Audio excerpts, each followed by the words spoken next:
Along with the development of the city, the municipal corporation and the government are sincere in the question of alternative employment. There will be no compromise on the question of development. Mayor Dipak Majumdar said this. Government is working on the principle of development for all, he said after visiting the GB market on Wednesday. On behalf of Agartala Pur Nigam, development works has started in different parts of the city.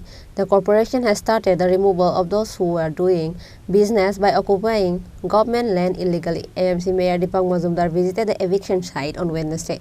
14 houses and 48 temporary shops had to be demolished to make this road. GB Bazaar Road was supposed to be made 60 feet long at the time. The government and the municipal corporation did not work. The operation was conducted on Tuesday after talking to the business association. Mayor and council member Hiralal Devnath, GB Bazaar Business Association leadership and others were present along with Mayor Dipak Majumdar. However, shopkeepers were deeply disheartened with the eviction drive and started to speak allegedly against AMC, which is why AMC Mayor Dipak Majumdar went to GB Bazaar and spoke with Bazaar Samiti members on Wednesday.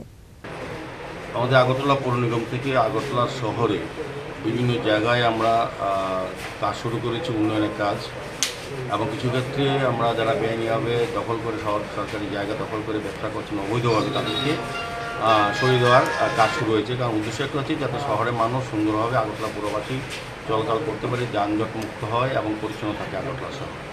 তারই অঙ্গ হিসেবে আমাদের সরকার আসার পর আমরা সমস্ত কাজগুলি হাতে নিতে শুরু করেছি, যেগুলি আগে সরকারের সময় স্যাংশন হওয়া সত্ত্বেও তারা রাজনৈতিক কারণে বা আর্থিক কারণে হোক বা যে কোনো কারণে হোক তারা কাজগুলি শুরু করে। যেমন জিবি বাজারে যে এই যে রাস্তাটা, এটা 60 ফুট হওয়ার জন্য স্যাংশন হয়েছে অনেক আগে, অনেক বছর আগে, কিন্তু যারা দায়িত্বে ছিলেন সরকার বা পৌর নিগম তৎকালীন সময় তারা কাজগুলি করেনি, জনগণের যে কল্যাণে যে কাজগুলি করা উচিত ছিল করেনি। আমাদের সরকার আসার পর আমাদের সারা রাজ্যের সঙ্গে আগরতলা শহরেও আমরা বিভিন্ন উন্নয়নের কাজ শুরু করেছি। স্মার্ট সিটি, আরবান নগর দপ্তর, পূর্ত দপ্তর এবং আগরতলা পৌর নিগমের বহুত কাজ শুরু হয়ে গেছে। তো জিবি বাজার সংলগ্ন যে রাস্তাটা, এটা ইলেকট্রনিক যে রাস্তাটা, এটা দীর্ঘদিন ধরে কাজ বেরিয়েছিল কিন্তু কাজ করা যাচ্ছিল না, বিভিন্ন কারণে বাধা ছিল, কোথাও প্রতিবন্ধক ছিল, রাজনৈতিক হস্তক্ষেপ ছিল আগে। কিন্তু আমাদের সরকার বিশেষ করে আমাদের পৌর নিগম গঠন হওয়ার পর আমাদের এখানে এমএসি মেম্বার যিনি হিরালাল দেবনাথ আছেন এবং যারা আমাদের কর্পোরেটর আছেন এই এলাকার যারা নেতৃবৃন্দ আছেন, আমাদের দলের এবং সরকারের যারা প্রতিনিধিরা আছেন, তারা কিন্তু সর্বভাবে মানুষের এই কাজটা করার জন্য উদ্যোগ গ্রহণ করেছেন। সেই হিসাবে আমরা গতকালকে এই জায়গাটা আমরা দেখেছি রাস্তা 60 ফুট করতে গেলে কিছু দোকান আমাদের সরিয়ে দিতে হয়। যারা ব্যবসা করছিলেন এখানে প্রায় 14টা পাকা বাড়ি ছিল আর 48টা অস্থায়ী ঘর ছিল, দোকানদার ছিল, তারা ক্ষুদ্র ব্যবসায়ীরা ব্যবসা করতেন। তো যাই হোক, আমাদের ব্যবসায়ী সমিতির সঙ্গে বিভিন্ন পর্যায়ে আমাদের হিরালালবাবু এবং এখানে যারা নেতৃবৃন্দরা আছেন কথা বলেছেন। আমাদের সরকার তরফ থেকে আমাদের শৈলেশ যাদব জি কমিশনার, যিনি সিও স্মার্ট সিটি, উনিও আলোচনা রেখেছেন। আমরা বিভিন্ন সময় কথা বলেছি। আমি সবপ্রথমে ধন্যবাদ জানাই যে উন্নয়নের কাজে আগরতলা শহরের আমি বলবো যে জিবি বাজারের ব্যবসায়ী সমিতি যারা আছেন বাজারে, তারা যথেষ্ট সহযোগিতা করছেন। তাদেরকে যখন বলা হয়েছে আমরা অন্য জায়গাতে অনেক সময় যারা বেআইনিভাবে দখল করেছেন বা রাস্তার কাজে যারা বাধা সৃষ্টি তাদেরকে বল প্রয়োগ করে সরাতে হয়, এখানে একমাত্র দেখলাম তারা স্ব-উদ্যোগে নিজেরাই সরিয়ে নিয়েছেন। এটা আমি ব্যবসা সমিতিও খুব ধন্যবাদ জানাই এবং হিরালাল দেবনাথকে আমি বেশি জানাই, এমএসি মেম্বার, উনি সক্রিয়ভাবে এটা ভূমিকা গ্রহণ করেছেন। সার্বিকভাবে আমি বলবো আজকে আমি গতকালকে এটা আমরা এভিকশনে যে এর আগে নোটিশ করার পর তারা নিজেদের মালামাল সব সরিয়ে নিয়েছে। তো বাকিগুলি কাজগুলি কালকে আমাদের পৌর নিগম থেকে এটা সরিয়ে দেওয়া আছে।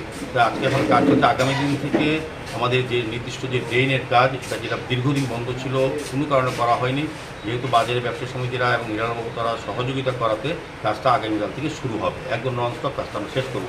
যে কোনো মূল্যে যে কোনো বাধা আমাদের কাছে আর কোনো অন্তরায় হবে না, কারণ আমরা আমাদের সরকারি দৃষ্টিভঙ্গি হচ্ছে মানুষের কাজ করা। তো আমি ব্যবসায়ী সমিতি যাদের বলবো যারা অনেকে ক্ষতিগ্রস্ত হয়েছেন, আমি খুব দুঃখিত। বহুদিন ধরে এই এলাকায় ব্যবসা করছিলেন কিন্তু উন্নয়নের কাজে আপনারা সহযোগিতা করেছেন। আপনাদের পরবর্তী সময় বিকল্প ব্যবস্থার ক্ষেত্রে সরকার এবং আমাদের পৌর নিগম আমরা অবশ্যই আপনাদের সহযোগিতা করব। আর যে ক্ষুদ্র ব্যবসায়ী যারা আছেন হিরালালবাবুর সঙ্গে কথা হয়েছে, তাদেরকে আমাদের সহযোগিতা আমরা মনোভাব আমাদের আছে। তা আমাদের সরকার মানবিক দৃষ্টিভঙ্গি দিতে আমাদের পৌর নিগম মানবিক দৃষ্টিভঙ্গি তাদের বিষয়টা আমরা দেখব। আমার মনে হয় যারা ক্ষতিগ্রস্ত হয়েছেন, সাময়িকভাবে ক্ষতিগ্রস্ত হয়েছেন, কিন্তু যখন রাস্তাটা বড় হবে এবং তারা পার্মানেন্টলি যখন তারা এই জায়গাতে তারা আবার নতুন করে ব্যবসা শুরু করবেন, তাদের লাভজনক ব্যবসা হবে। কারণ রাস্তা বড় থাকলে যোগাযোগ ব্যবস্থা যত উন্নয়ন হবে তত কিন্তু সামগ্রিকভাবে সমস্ত কিছুর উন্নয়ন হবে। তো আমি ব্যবসায়ী সমিতিতে অনুরোধ করবো তারা যেভাবে সহযোগিতা করছেন, শুধু কালকে থেকে কাজ শুরু হবে, কাজ আপনারা বাকিটা সহযোগিতা করবেন। এবং আপনাদের যেখানে বসার জায়গা দেওয়া হয়েছে, যেখানে আবার ব্যবসা করার সুযোগ করা হয়েছে, পুরনো যদি বলা হয়েছে, সেদিকে লক্ষ্য রেখে আপনারা কাজ শুরু করবেন এবং পরবর্তী সময় ব্যবসা শুরু করবেন। সাময়িক অসুবিধার জন্য আমরা দুঃখিত, কিন্তু উন্নয়নের কাজে আপনাদের সহযোগিতা অবশ্যই সারা শহরবাসী আমরা সহযোগিতা চাইবো। আমরা আগরতলা শহরকে নতুনভাবে সাজানোর চেষ্টা করছি। আপনাদের যে সমস্যাগুলি আছে বা মৌলিক চাহিদা আছে সেগুলিকে সামনে রেখে আমাদের সমস্ত প্ল্যানিং চলছে। Reported by Pranav from Agartala, Chini, Khorang.